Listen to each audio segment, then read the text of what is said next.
Okay, this thing is so out of focus. Let's see. Ah, I feel pixelated. Anyway, I'll just get straight into it. Handmaid's Tale, Season 4, Episode 8. If you're new to this channel, a bunch of us on here were watching The Handmaid's Tale. If you want to get caught up, go ahead, listen in. If it's not your tea, hey, that's okay. Not biggie. But we'll get right into it. Oh my flipping God. The Waterfords have supporters. I don't believe that. I mean, after the testimony, after the past 3 seasons, I mean, Gilead's been trying to literally terminate Canada, and they have supporters in Canada. What the hey? Okay, so back from the top. We're gonna be going all over here, kids. They're trying to get June, how should I say, the program that reacclimates Gilead's refugee into Canadian society.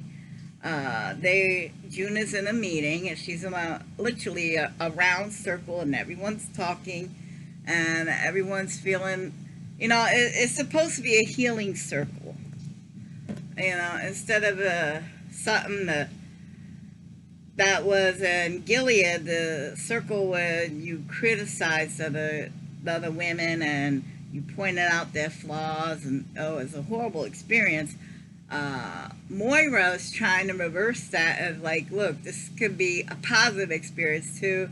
She's trying to teach the girls to write their feelings out, that we've got to get through this so we can get forward to learn through healing. She's trying. It's not going to end up that way. I'll explain later. June in this episode finally gets a day in court to testify what's been going on. She does not want Nick there because she's like, I've been through a lot. It's going to hurt you, and I don't want to see you hurt. Why does she feel she needs to bear the burden of all the hurt?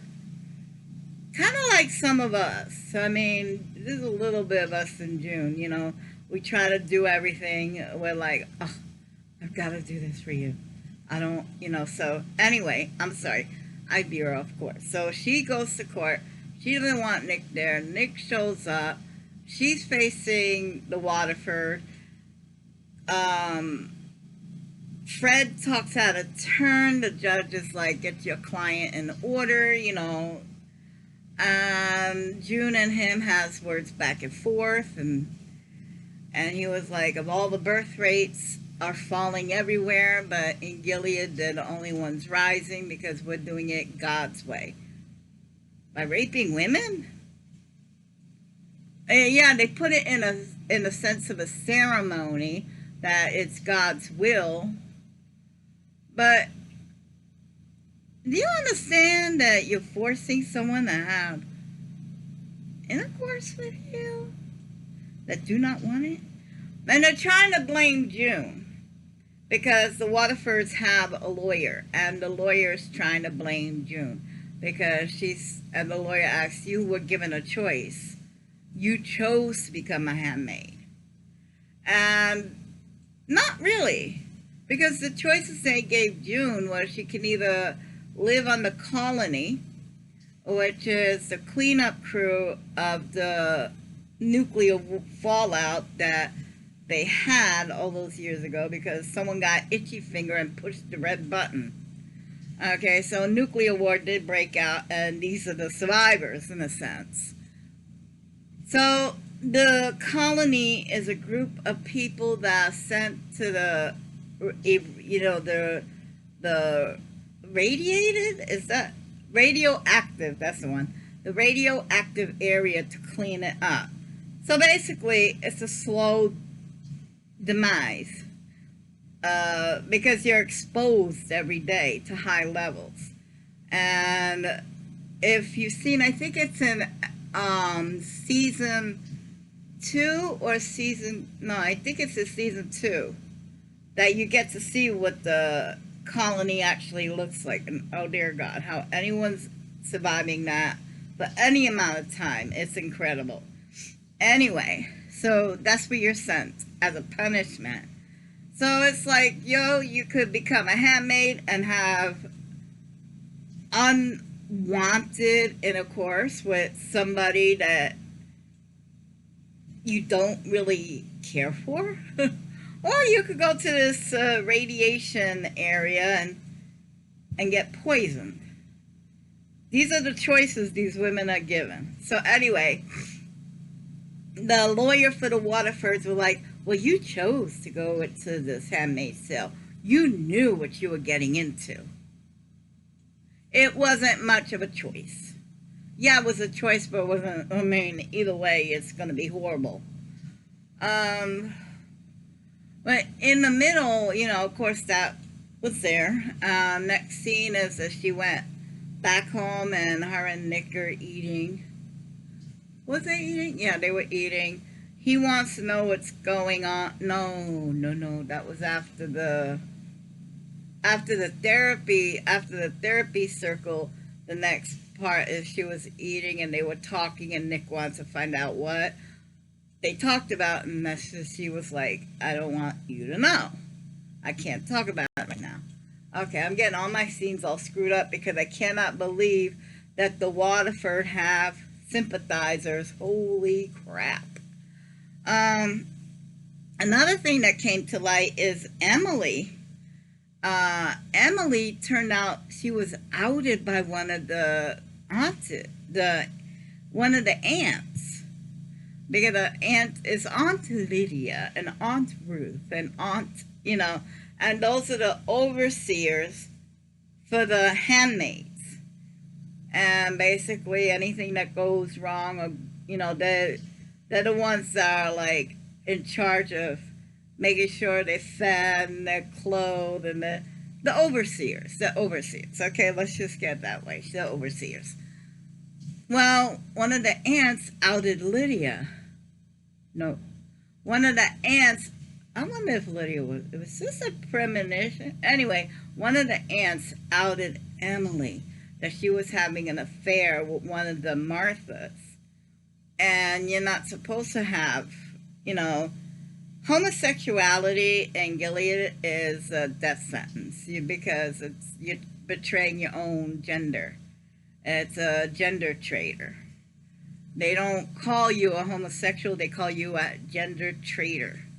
And treason is punishable by, so one of the aunts outed Emily and the Martha that she was having an affair with, of course, we all know got killed.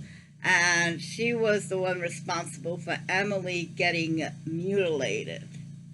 Mutilated as in that one little spot that goes for, well, they surgically removed that thing. I'm trying to be gentle about this, okay, because it gets really, really bad. I do not recommend you binge watch Handmaid's Tale. Emotionally, you will be on a roller coaster. I would say do 1, maybe 2 a night, but do not watch multiple episodes of Handmaid's Tale in one sitting. Your heart cannot take it. I mean, you're going to be crying, you're going to be laughing, you're going to be, oh my flip. I do 1 a week and I'm going, oh my flipping God. I can't believe they got, the Waterfords, sympathizers. You know who that reminds me of? What we're living through here in the States right now. Yeah, it's like you look at the other side and you're like, are you out of your mind? Are you even thinking, is the elevator going? Yeah. So, again, art imitating life or life imitating art. We'll never know. But yeah, so that's what's going on. And finally, I was wondering, because I did say this in a previous video, June finally got up the courage to tell Nick about what really happened the the very last time she saw Hannah. Oh dear God. She don't remember her own mother. And June is going to tell Nick she don't remember us. So what do they do now? Do they try to rip this girl out from the one place that she's been acclimated to? Because technically, biologically, Hannah is their daughter, is part of that family. However, mentally, she's already attached to her new family. She's been there like what? In the show, she's been there 5-6 years. She doesn't remember her mother, which is really odd because the last time Hannah saw her mom, the last time Hannah saw June, she must have been around 6, 7-ish. And normally around that age, children can still remember. 5 and below, the memories are shady. My memories are shady. It goes in and out. I remember pictures, but that's about it. Around 6, 7 years old, you know who your mom is. So that's a little, it's hard for me to grasp that Hannah actually forgot about her parents. Because I think she was too up there in age not to remember them. However, maybe Hannah in the story has to forget who her parents are so the storyline can develop from there. Now, they did get Janine. Janine was found. She's in this odd prison kind of place. And I don't know what Lydia's going to do. Because Lydia, on one hand, Lydia went to visit Janine in this prison kind of place. And I don't know if she's going to try and take Janine out of there.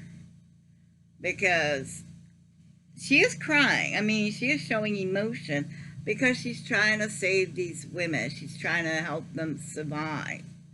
Because that's the only thing that... She's a teacher. Lydia used to be a teacher before Gilead. So she's used to teaching people skills. So in her own messed up way, she's trying to really teach these girls to survive, and it's really breaking her heart that she can't. Or is it just theatrics for Janine to get her sympathy? And is Lydia gonna go ahead and respect Janine's wishes to stay there because she wants to die free instead of going and being forced to be a handmaid again? Or is Lydia gonna do what Lydia does and it's like, you poor thing, come with me, I'll clean you up. You're just misguided. So that's, those are the two paths Aunt Lydia could take. She can either leave her there, respect the wishes, or take her back to the Red Center. I'm going with the Red Center. Because after 3.5 years of watching this, you could pretty much tell where the characters are going to go. However, this show has thrown me for so many loops and just had me so sideways. And a lot of other people sideways. So I don't know what Aunt Lydia is going to do, honestly. I'm guessing she's going to take Janine back to the Red Center. But who knows? And I think that's it. Oh, yes. Backtrack. That the auntie that outed Emily felt so guilty and so bad of what she did that she hung herself in the tree. Because hanging is how they killed the Martha that Emily was having the affair with. So, but that's how they do most of their killings, is through hangings. But anyway, I've said so many trigger words in this video. I said the R word, I said the D word, thank God I'm not monetized. I'll never make any money anyway. So you know what? help me overthrow my mouth. Because I'm going to need you guys to share this out. If you're a Handmaid's Tale watcher, go ahead and share this out and help me get over the algorithm that I just messed up all the trigger words. So, we're going to go ahead and come back next week. You let me know if you like this shenanigans. We'll talk about it a little more. Put your opinions down below of what you think Lydia's going to do. How do you feel any of this show that you've been watching? Are you confused by anything? Believe me, I read the book. I've seen the original movie back in 1985. Yes, look it up. It was a complete flop because it was like, this is crazy. It can't happen. And look, we're on the dawn of the problem. Never mind. So the movie was originally filmed in 85. I suggest you watch it. The book was good, really good, makes a great read. And then there's the 3 seasons, working on the 4th season of the new Handmaid's Tale. Again, if you watch the new Handmaid's Tale, don't binge watch it. Your heart, you gotta be careful. Anyway, oh geez, I've just noticed the time. I'm sorry, I didn't mean to keep you here so long, guys. So we're gonna, well, I can't do my regular outro. This is the Handmaid's Tale. So we're going to do Blessed Be, May Ye Open. See you next week.